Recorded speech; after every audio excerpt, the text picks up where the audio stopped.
Salut, bienvenue sur ma chaîne. Parlons géopolitique. Prêt à ouvrir les yeux? Let's go! Félix Antoine Tshisekedi Tshilombo, fils d'un opposant historique, président de la République démocratique du Congo depuis 2019.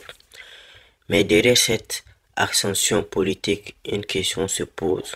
Est-il réellement maître de son destin ou prisonnier des influences étrangères et des jeux de pouvoir?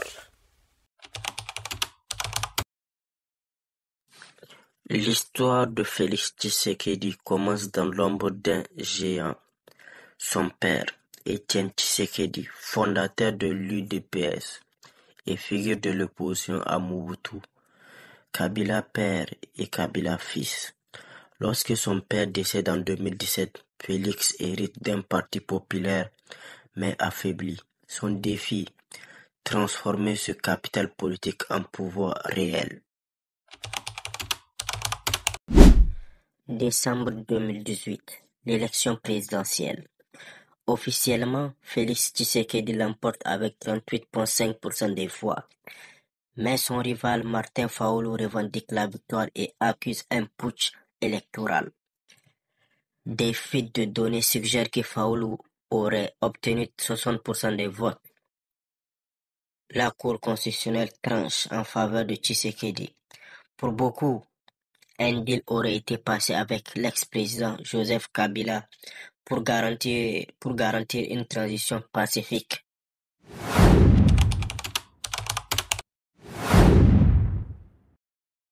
Dès son arrivée au pouvoir, Tshisekedi doit composer avec Kabila, dont lequel contrôle encore le Parlement, l'armée et les institutions.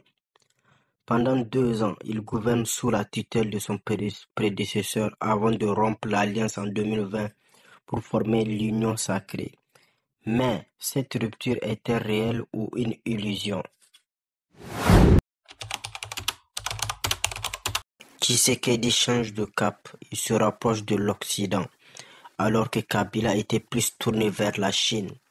Washington et Paris le soutiennent, notamment sur la sécurité et les mines stratégiques.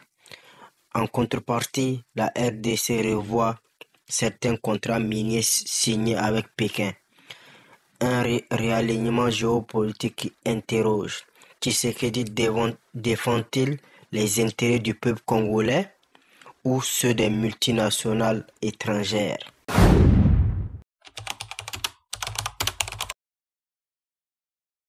À l'est, le chaos continue. Le M23 soutenu par le Rwanda, selon plusieurs rapports de l'ONU, multiplie ses attaques. Tshisekedi accuse Kigali mais hésite à aller à l'affrontement direct. Son pari, obtenir un soutien militaire régional avec le SADC et l'Angola. Mais cette stratégie suffira-t-elle à restaurer l'autorité de l'État?